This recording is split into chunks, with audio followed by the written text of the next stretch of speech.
What if a man hijacked an airplane, collected a fortune in cash, jumped into a stormy night, and simply vanished forever?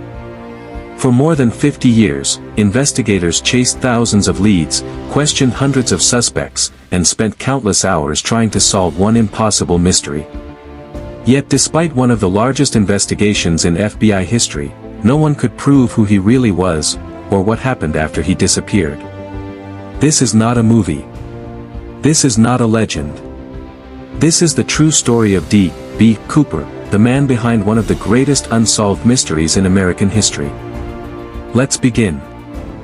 On the afternoon of November 24, 1971, the day before Thanksgiving, airports across America were packed with travelers eager to get home. Families hurried through terminals, businessmen checked their watches, and flight attendants welcomed passengers aboard with warm smiles. At Portland International Airport, a quiet man walked up to the Northwest Orient Airlines ticket counter. He paid $20 in cash for a one-way ticket to Seattle. The name on the ticket was Dan Cooper. No one had any reason to remember him at the time. He looked completely ordinary. He appeared to be in his mid-40s, around 6 feet tall, wearing a dark business suit, polished black shoes, a white shirt, a black tie secured with a pearl tie clip, and a raincoat. He carried nothing more than a black briefcase and a brown paper bag. In 1971, airport security was nothing like it is today. There were no metal detectors. No baggage scanners. No ID checks. Passengers simply bought a ticket and walked onto the airplane. Cooper calmly boarded Northwest Orient Flight 305, a Boeing 727 carrying 36 passengers and 6 crew members. He chose a seat near the back of the aircraft, ordered a bourbon and soda, lit a cigarette, and quietly looked out the window. Nothing about him suggested that within an hour he would launch one of the most famous crimes in American history. Shortly after takeoff, Cooper handed a folded note to flight attendant Florence Schaffner.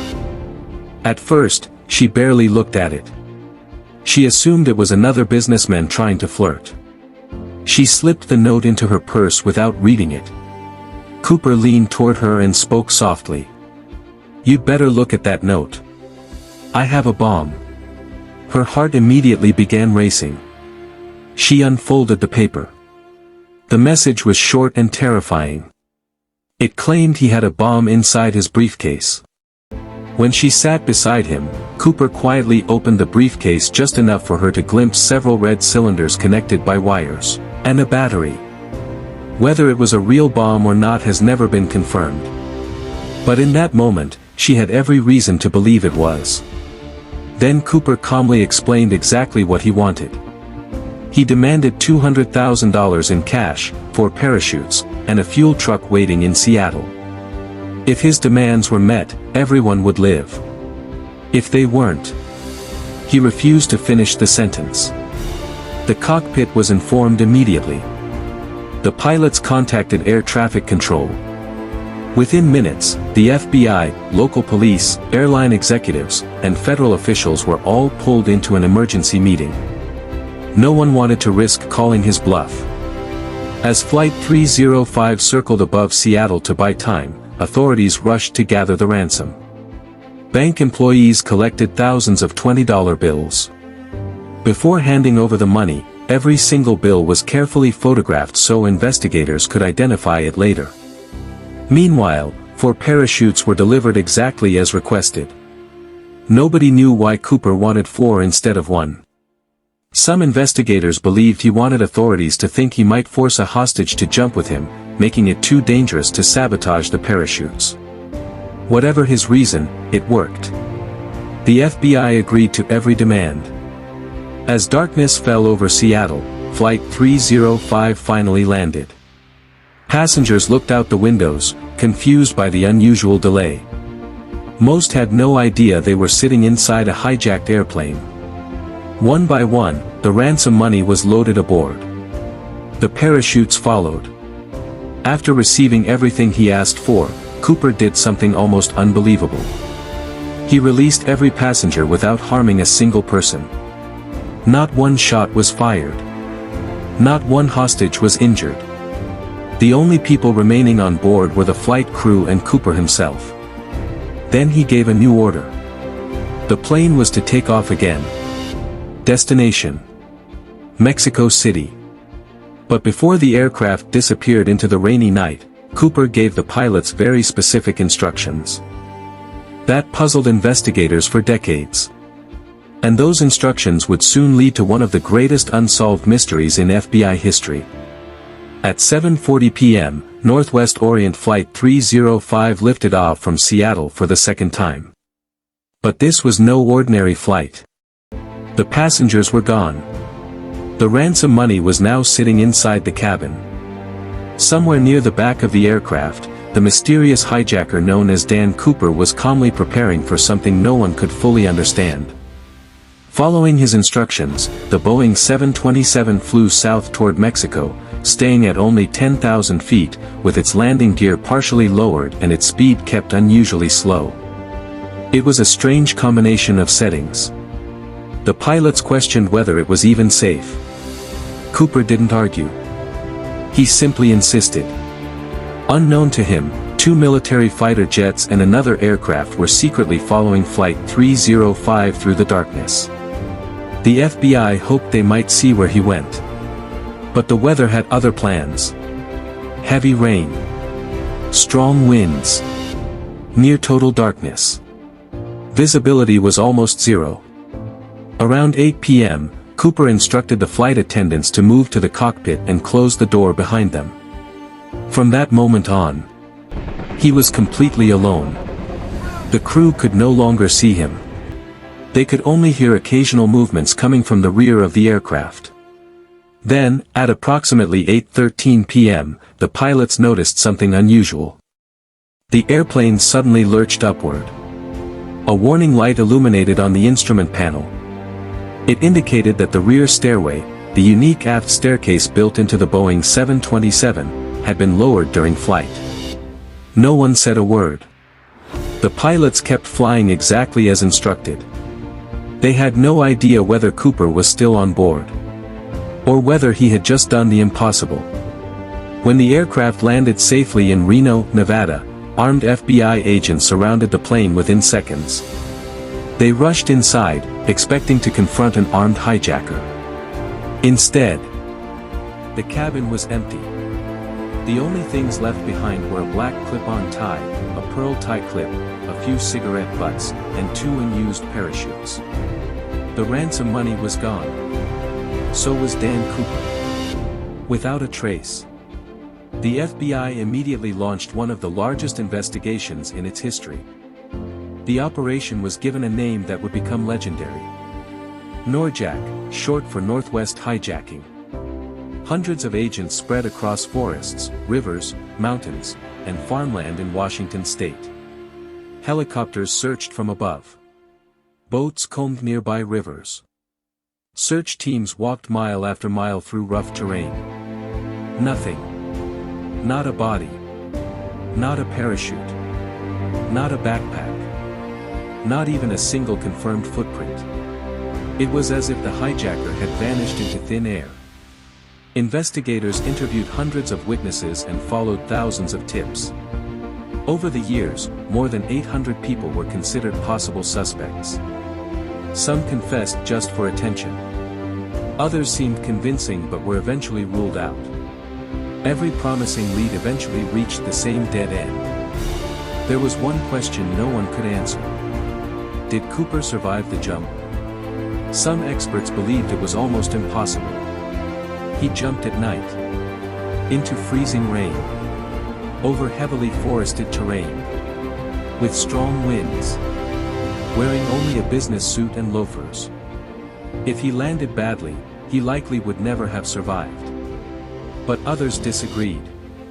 They argued that Cooper appeared remarkably calm throughout the hijacking. He seemed familiar with aircraft. He knew exactly how to operate the rear staircase. He even chose the only commercial airplane in America that allowed someone to jump from the back while in flight. Was that just luck? Or had he planned every detail? For years, the mystery only grew deeper. Then, nearly a decade later, A young boy playing beside a river would make a discovery that shocked the entire country, and give the FBI its first real piece of physical evidence.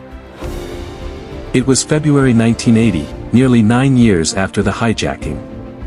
An 8-year-old boy named Brian Ingram was vacationing with his family along the banks of the Columbia River near Vancouver, Washington.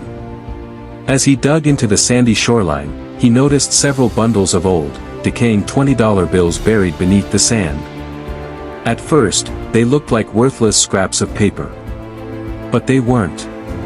The serial numbers matched the FBI's ransom list. It was part of the $200,000 given to D.B. Cooper on the night of the hijacking. The discovery made national headlines. For the first time in almost a decade, investigators finally had physical evidence connected to Cooper. But instead of solving the mystery, it created even more questions. How did the money end up buried on a riverbank? Had Cooper drowned? Did the river carry the money there? Or had someone buried it intentionally years later? Despite countless scientific studies, no explanation satisfied every investigator. Even today, experts continue to debate how those bills reached that exact location. Meanwhile, the FBI kept searching. Advances in forensic science allowed agents to re-examine old evidence. The black tie Cooper left behind was tested for microscopic particles. Investigators found tiny traces of metals that suggested he may have worked in or around the aerospace or metal manufacturing industry. DNA testing was also attempted. Unfortunately, the biological evidence was too limited and incomplete to identify anyone with confidence. Over the decades, books, documentaries, and television specials introduced dozens of new suspects. Some were former military paratroopers.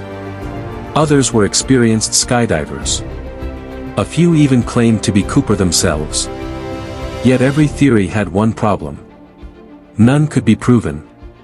No suspect was ever charged. No confession was ever verified. No parachute was ever conclusively linked to Cooper. And no body was ever found. After 45 years of investigation, thousands of interviews, and millions of dollars spent, the FBI made a historic decision. In 2016, the Bureau officially closed its active investigation into the D.B. Cooper case, choosing to focus its resources on cases that posed ongoing threats to public safety. That did not mean the mystery was solved. It simply meant there was no evidence strong enough to identify Cooper or determine exactly what happened after he jumped into the stormy night. So what is the most likely answer? No one knows. Some investigators believe Cooper died moments after the jump, lost forever in the rugged wilderness. Others believe he survived, quietly returned to normal life, and carried one of America's greatest secrets to his grave. More than half a century later, the case remains one of the most famous unsolved mysteries in FBI history. A man boarded a plane using the name Dan Cooper. He hijacked the aircraft without killing anyone. Collected $200,000 in ransom. Parachuted into a cold, rainy night. And vanished. Never seen again. Perhaps the greatest mystery isn't whether D.B. Cooper survived.